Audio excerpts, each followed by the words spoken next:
So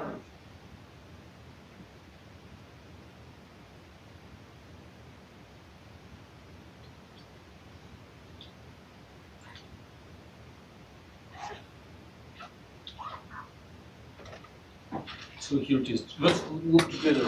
I just wonder if you have enough time, and it will be not desired to postpone, but look at it right now and develop a plan. Everyone knows how to do number one, right? Anyone has problems with number two? That's just like the density matrix, right? It's taking matrix elements of multiplying the taken integral similar to extra credit in previous homework, like sine x times sine x, sine x times times sine 2x. So it's more mathematical challenge, but if you did it in homework previously, so it's more mathematical challenge. Number 3.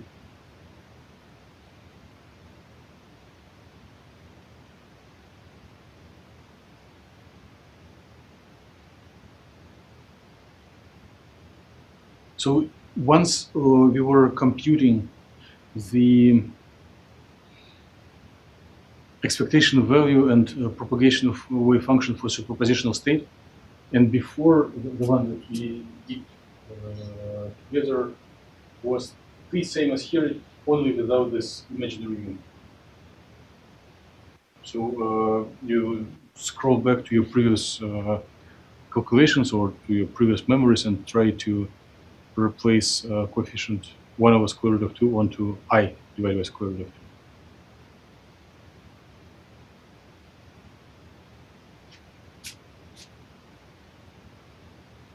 What about this one?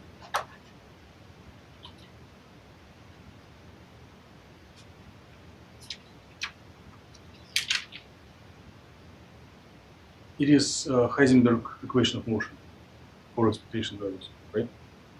And the choice here is really most simple, trivial, similar to what was in class.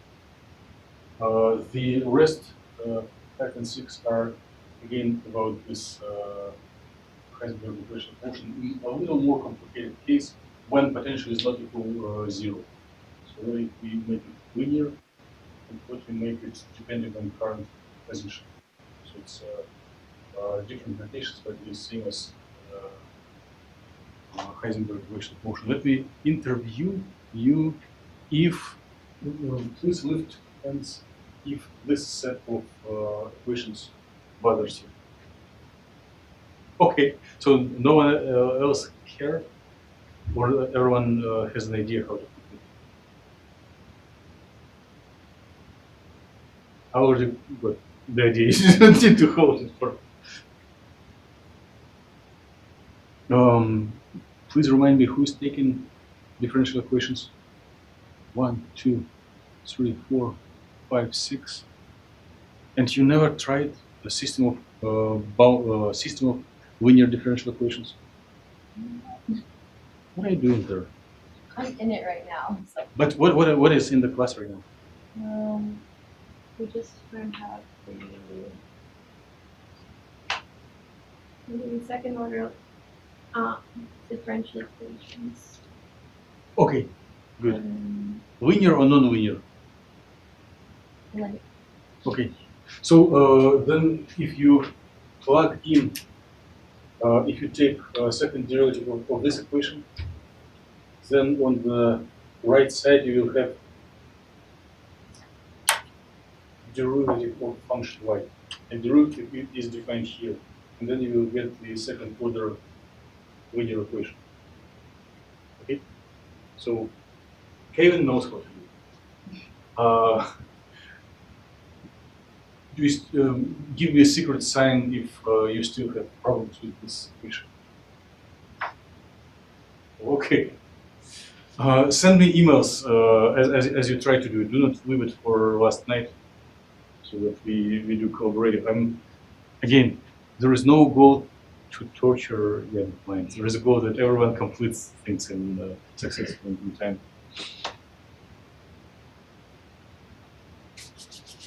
Yes, by now I know how to freeze the class. One needs to ask about your memories, about the memories about previous material. So here's a little navigation map about what are we doing in the class. So we are pumping muscles, mathematical muscles, to go to more complicated and more realistic problems. Right now we do something really simple, but we are getting several tools. So we already covered the time-independent Schrödinger equation, time-dependent Schrödinger equation, Heisenberg for the space. For particularly the box, we got density matrix and density of states, right? Remember this. So very, very soon we will start new application, which will be a little bit closer to real life. And today we are on between the box and new chapter of oscillation. So there is a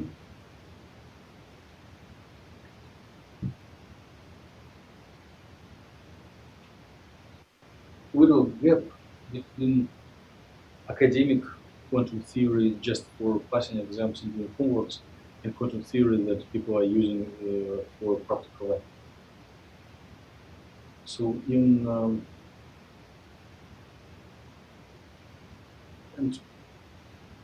I'm trying to cover this gap a little bit. So this little tricks, little methods that we are covering, it is like different weapons in computer games against different monsters. It is what in fact is going on in practical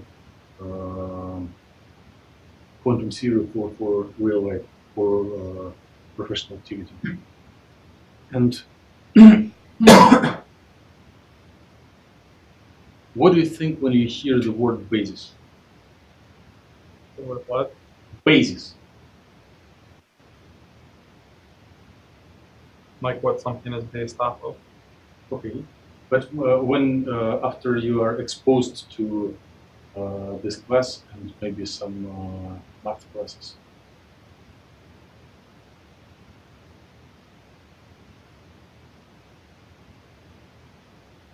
Yes?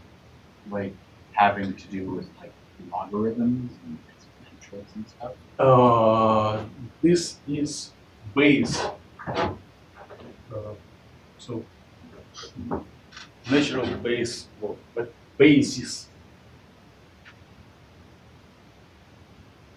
It is not a new concept. We all were exposed here in this class. But try to. I know I'm getting an impression it's most unpleasant and torturing activity to browse through your own memories. Especially if it is not pleasant memories of visiting like of a party or visiting a beach or some sightseeing, but let's browse our memories about this class. So, did you ever heard the word basis in this class? If you didn't, it's my fault. Anyone heard the word basis in some math classes? Okay, my last hope is Ben. Did you ever heard the word basis in your research activity? Not that I can. Oh, you discouraged me so much. Is it like the foundation that everything's built on? Philosophically, yes.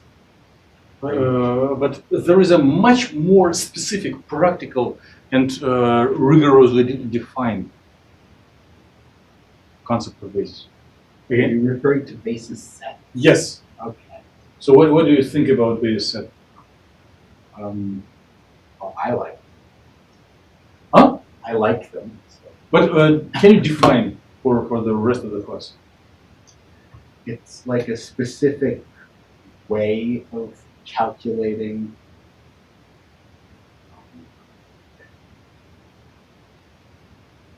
It's a specific way of calculating electron density. Okay. And can you tell more? Do you use the same basis set, or you select them? Well, most of the time you choose them based off the atom that you want to calculate density for. Okay, okay, that's good. I do not think it helps us too much, but you've got general idea that there are some people who use the word basis in practical sense to represent something.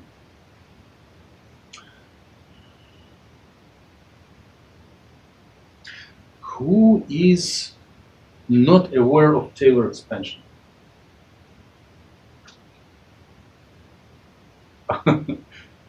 Not aware. Oh, sorry. Okay, now who is aware of Taylor expansion? Yes. Okay, so what? Thank you. So what is Taylor expansion? Isn't it a way to add up the exponential of something using 1 over things? I don't. So you are telling about representing exponential function as summation of several polynomial functions, like x to the power 0, 1, 2, 3. Right? All over like the x, whatever power x is 2 to the factorial, right? It's Yeah. Good. Is Taylor expansion a unique thing for exponential function? This one thing I'm guessing no. No. So any more general definitions of Taylor expansion?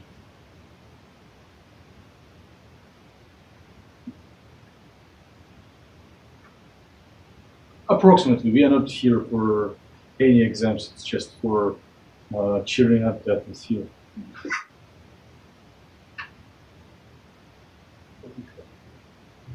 So huh?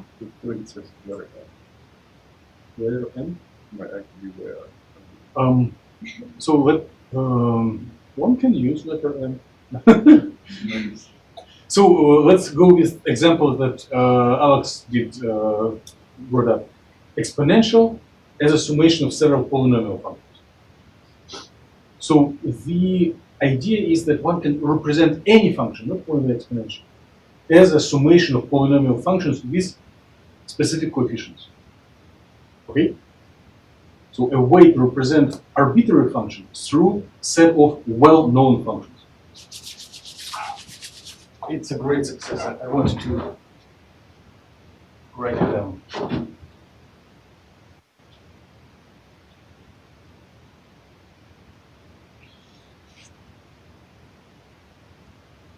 X press arbitrary function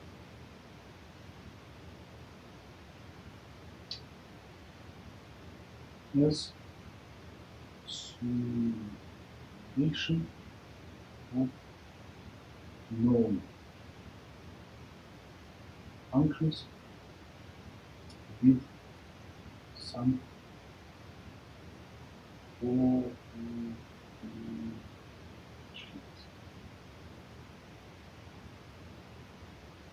So what? How it's called that e to the power x is equal to summation of 1 plus x plus x squared 2 plus x cubed over 3 squared, which is 6. And continuing the summation, right? Nothing new. And generally, one can tell that it is function 1 x to the power 0 plus x to the power 1 plus x to the power 2 plus so forth with coefficient c1, c2, and so forth. So this is idea of This is almost the idea of Taylor expansion, but there is a one more little detail that C sub m equals derivative of S of our arbitrary function of order n dxn, and there is a coefficient point one, yeah, derivative.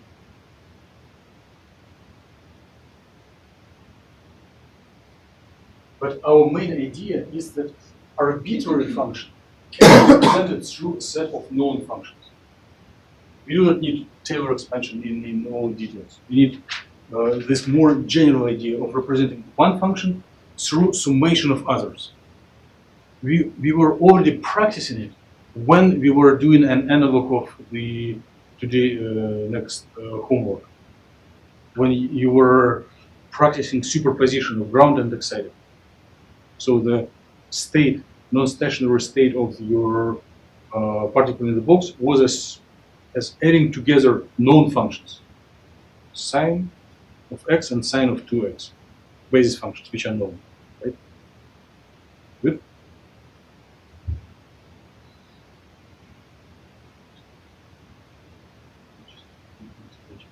So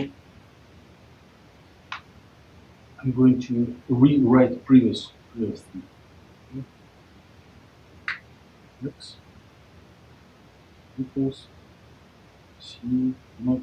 And instead of, before for Taylor expansion, we had polynomial function x to the power naught, we will put some general function. X C times 1.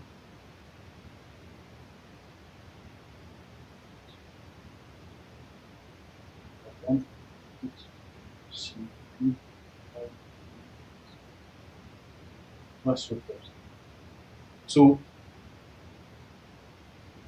if you are exposed to math classes, I should make a bet that it was either already presented to you or will be presented soon. So that if you the way of representing unknown functions through a set of known functions is possible if the unknown functions form what?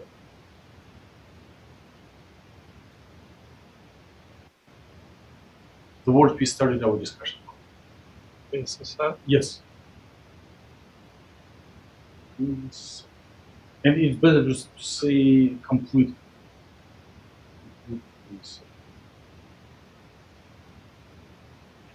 So if you take many functions that take arbitrary shapes, for example, we can take all functions that do exist in the universe. Definitely that if you design a new function, it will coincide with either one of already existing or as a summation of several or subtraction of already existing, right? The way is just how to select correct basis set. Okay?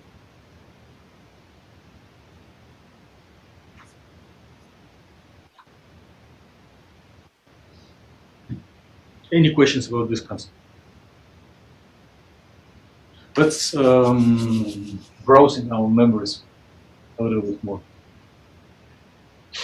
Were there any homeworks where we did practice the basis set? So there was one with superposition of ground and excited. What else? I don't remember all homeworks and all assignments, but I remember at least a few more.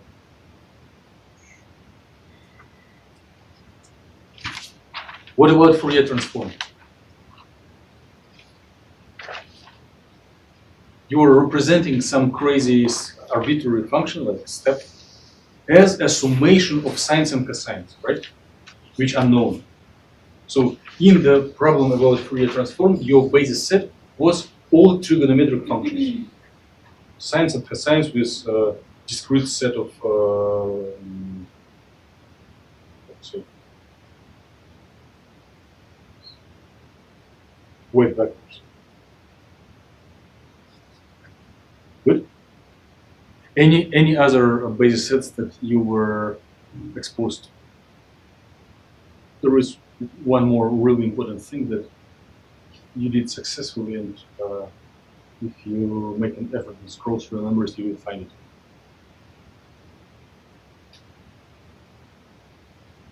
What did we do to Gaussian wave packet, Gaussian shape?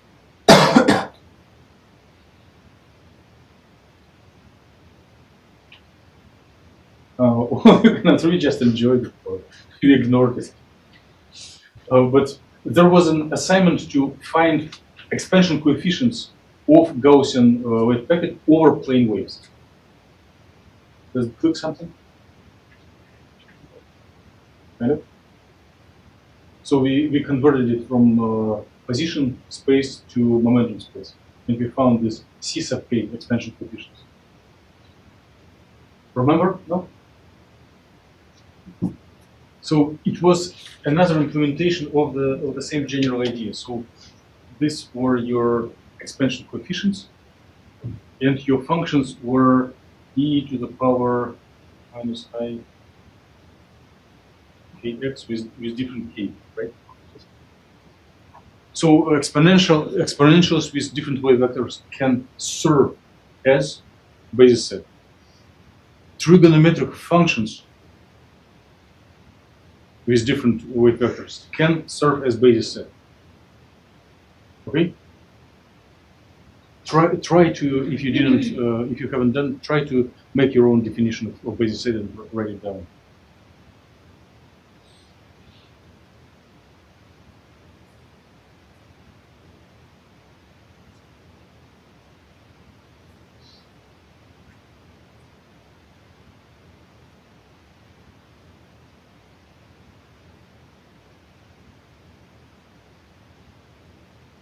Michael, how do you define it? So he uses these functions to approximate What? the electron. Well, electron density is narrow sense for this, but generally any function. Yes.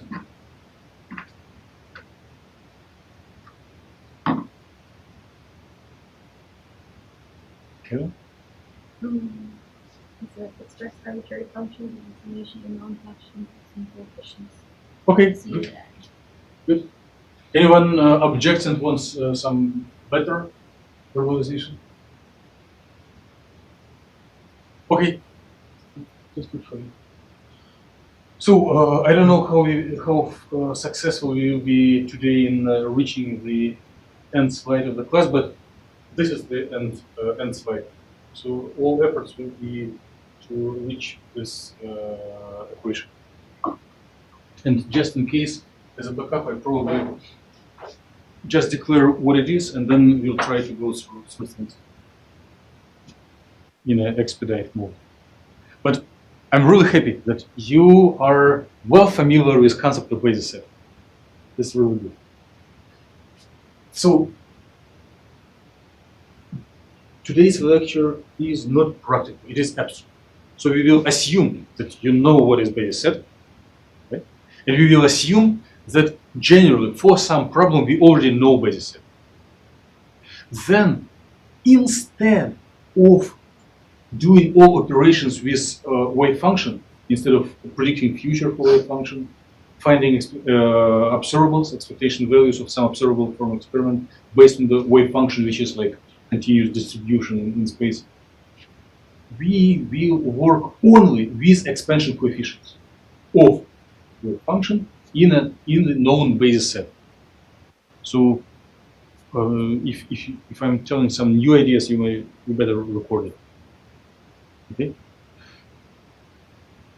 So we are converting from continuous wave function to discrete basis to discrete set of expansion coefficients, assuming that basis set is known.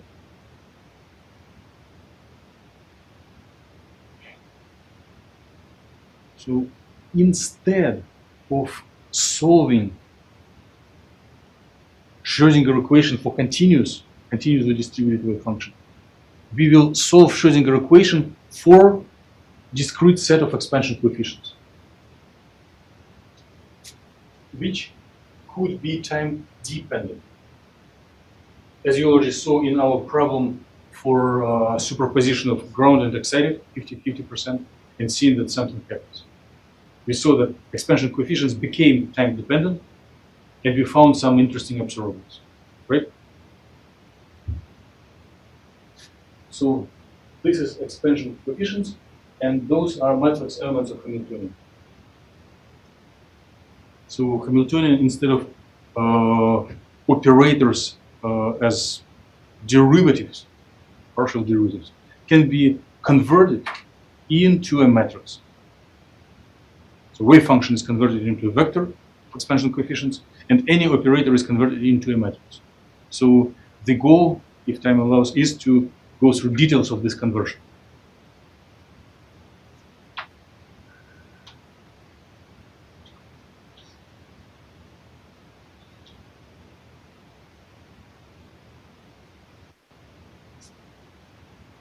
So in homework, well, assuming that we have basis set, like for particle in the box, it is just set of this sine functions, normalized sine functions. And in the homework where we looked at the superposition of grounded and excited, we assumed that first and second coefficients were 1 over square root of 2, and the rest were zeros. We were skipping them.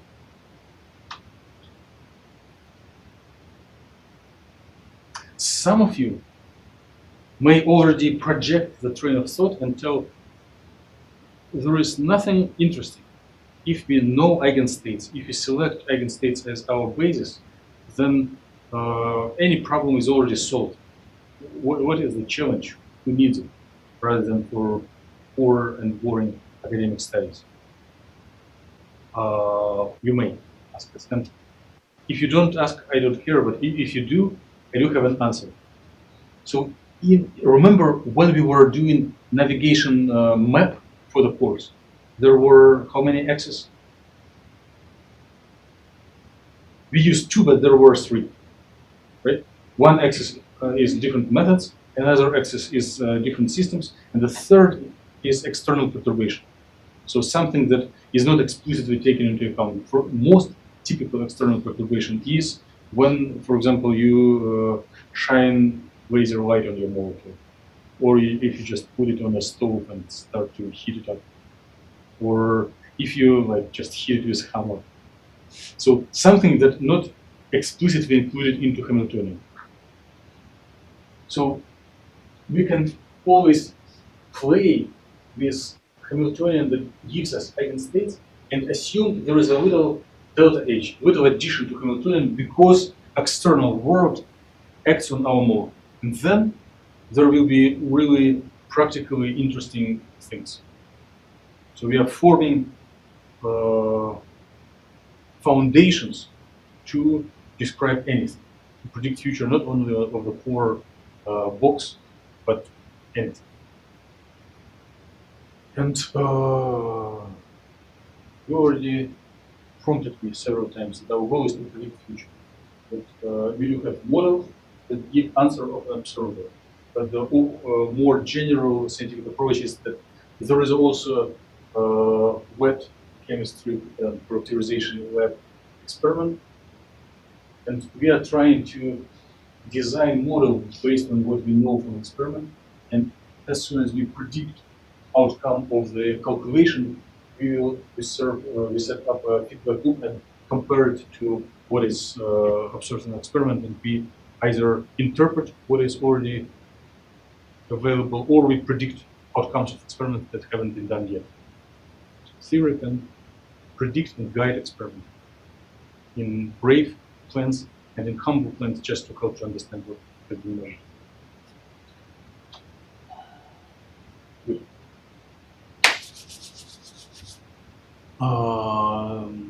Bra and cat notations. Give me a little sign if they're new for you. Okay, so you remember from, I know, the word remember is most scary word. But I hope that you remember from your presentations about MATLAB skills that there are row vectors and column vectors. Maybe you knew it from chapter. So if we have a regular wave function, it corresponds to column vector. If you have conjugated wave function, it corresponds to the row vector. Right? And most typical procedure of normalization when you have wave function, we start multiplying the wave function, integrate it, it should be 1. So this convolution of two functions does have an analog in the space of expansion coefficients. In the space of expansion coefficients, it will correspond to row vector of expansion coefficients multiplied by column vector.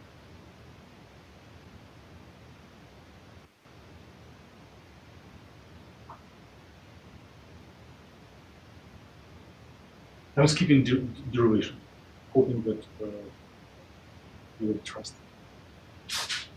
But if you trust this expression, then you practice row by column rule, and you will get the analog of normalization condition as C1 star C1, C2 star C2, plus so forth equals 1. So summation together of the squares of the expansion coefficient should give 1. This is normalization condition in the discrete space of expansion coefficients. If you have just one continuous wave function, it is integration. If it is in discrete, it's just row by column vectors. Next, there are a couple of ugly handwritten slides, but later on there will be nicely typed, if you have time to get to them. So, what is the main goal of quantum theory as part of physical chemistry? Predict the future. Predict the future in a little more practical sense, not future of everything, but predict the outcome of an experiment, like intensity of absorption spectrum at given wavelengths, or things like that. So this equation, which was I think postulate number 5, I don't remember who was presenting it. Maybe you do not know either. But postulate number 5 was that if you know wave function and you know the operator corresponding to the stuff that you observe in experiment, then outcome, expected outcome, average outcome of the measurement can be formulated as wave function conjugated times operator times wave function not conjugated and integrate over the whole independent variable.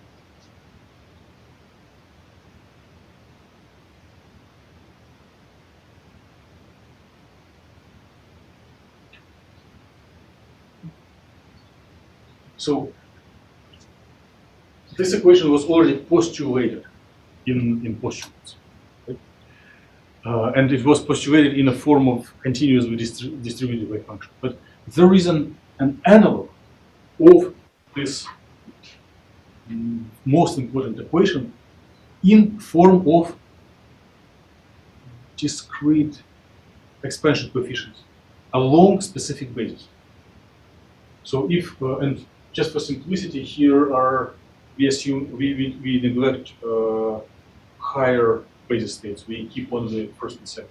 Otherwise, it will be too much writing. Although I have pre-made slides, it will be much reading. So our conjugated wave function. I'm too quick. Let me slow down and ask once again. What is bra and what is ket?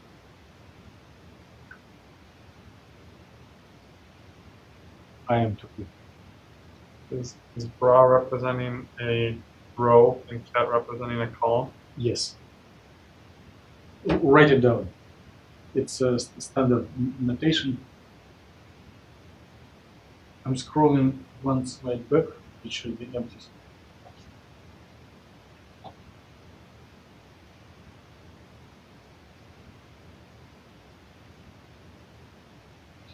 So rho, as Alex wrote, is bra, angular bracket to the left, and column vector is cat, angular bracket to the right.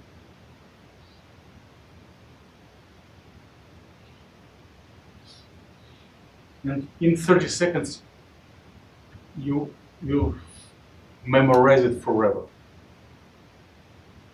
There will be a hint after which you will not be able to forget. Prepare.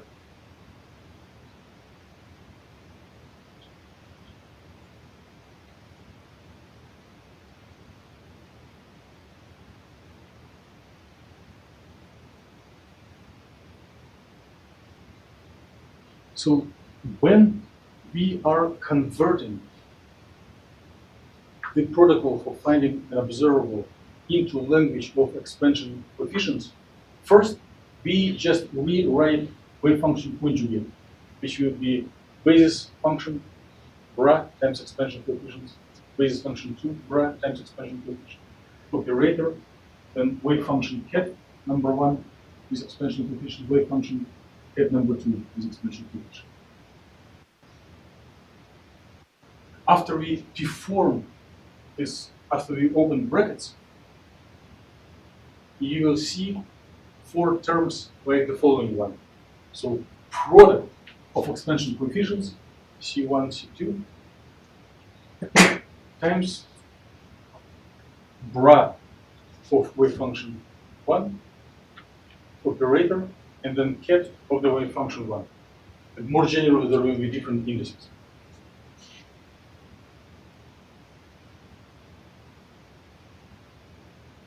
So the operator is taken into a bracket.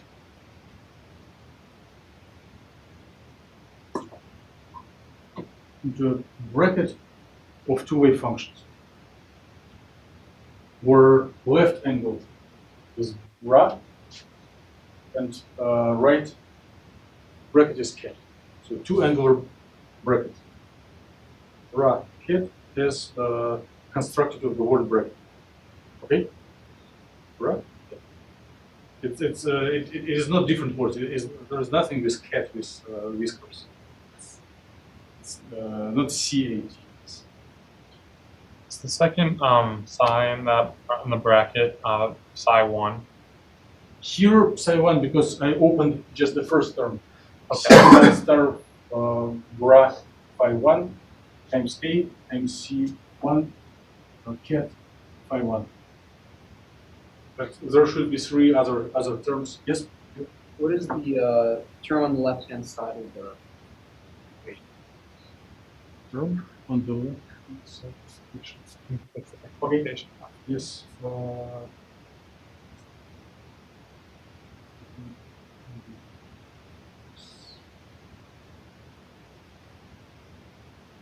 It's angular bracket of A. So expectation value Was that over time or not? over time. Generally, everything is over time.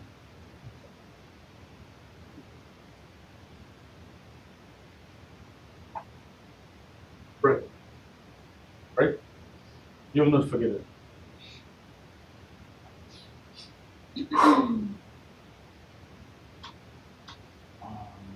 Okay. Same equation, just typed here. So we do have wave function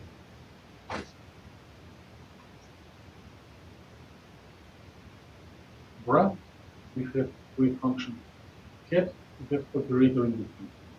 And then we open brackets and obtain a pattern. Of 4 terms. Well, and if you have full basis, there will be longer number of terms.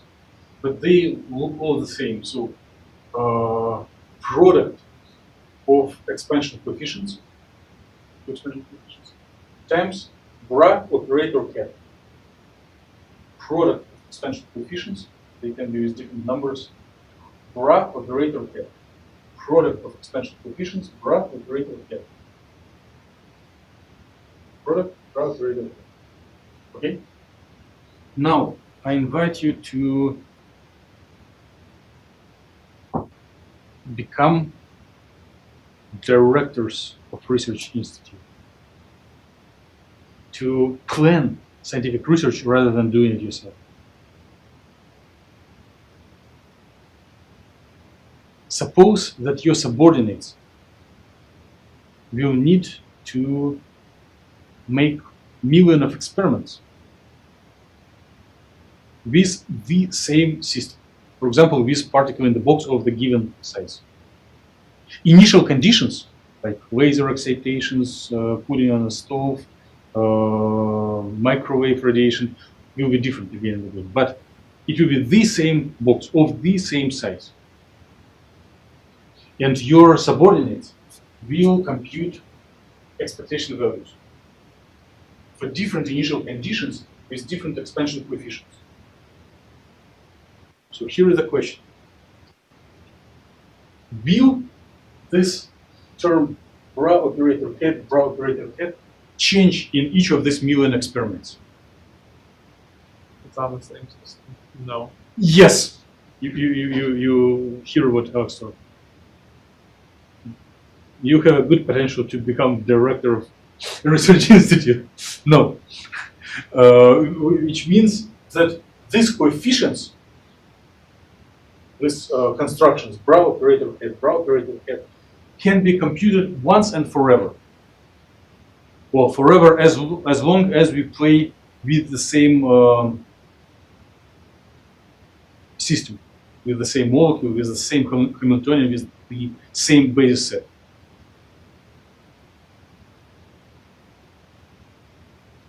So for each experiment, we will redesign initial conditions, and we will have different time propagations stored in this pair of expansion coefficients. But bra operator cat, the core element to compute expectation value, will be the same again and again. So if there are only 4 of them, we can compute them, tabulate them, and then use again and again to save a lot of efforts. In fact, your homework number 2 will follow this pattern. You will play with the same particle in the box.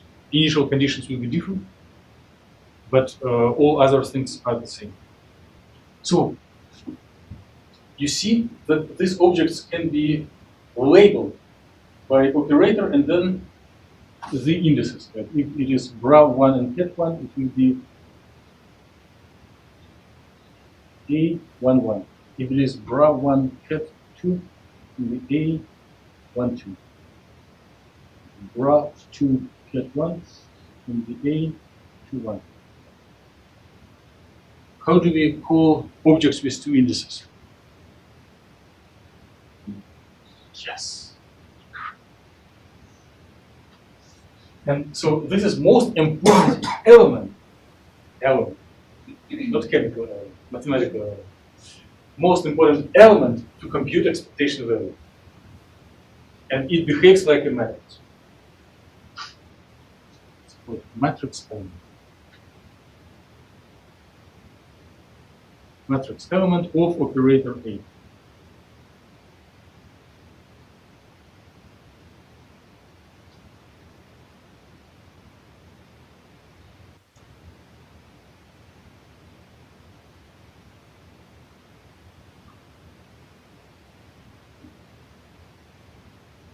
So this concept of basis set and concept of matrix elements, we can convert all of our processing quantum theory into matrix form, into form of vectors and matrices instead of continuous functions and differential operators. What is the goal? Why? Of course, when I was at the undergraduate times, I thought that the goal of quantum theory is torture minds, but it is not. Can you guess what what is the goal of converting from continuous functions into basis set? Is there any practical help? Yes? It's easier for computers to compute. Yes. Why?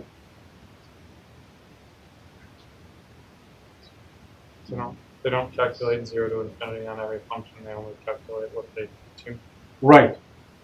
If you want on computers, if you want to represent infinite continuous function, you still need to discretize. But for fine discretization, you need like 1,000 to million points. Even if you have 1,000 points in each dimension and you have 3 dimensions, 1,000 to the power 3 will be already a huge number to keep an array in the memory. But if you already know basis functions, you deal, instead of like 1,000 by 1,000 by 1,000 array, you deal just with arrays of like 2 by 2 or like very brief arrays just for expansion coefficients, and you can do anything you like with them. Of course, for practical problems, sometimes it gets to hundreds, but still it is much, much smaller. What Ben was mentioning, he was mentioning basis set of atomic orbitals to represent electrons in molecules. And number of basis sets is approximate number of these petals, nodes, and lobes for each atom, and then as many of those as many atoms. But it still will be a couple of hundred for true molecule. Okay. Good. We are over time. Let me just show what is missed. So we should finish here. We miss representing the same idea in basis of density methods. We don't have time now. And then the main thing will be to derive Schrödinger equation in the basis of this expansion coefficients to get the equation we started from. And starting point will be to plug in this expression of general function expressed as basis functions times expansion coefficients into time-dependent Schrödinger equation, use some of our philosophical discussions we had now, and arrive to the last equation, which I plan to show when we will meet next time. Meeting is dismissed. Here is my favorite slide. See you on Wednesday, and please send me emails about your optimism about completing homework in time.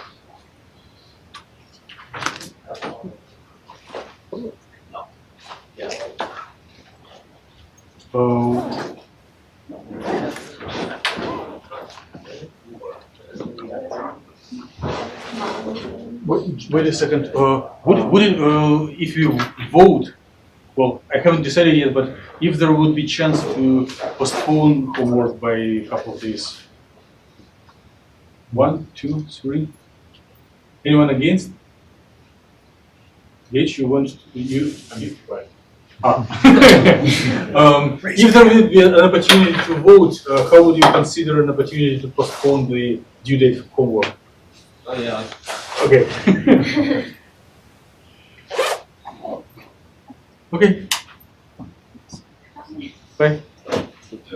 Yeah, tomorrow. I don't work too. I work from 11 to 3 tomorrow.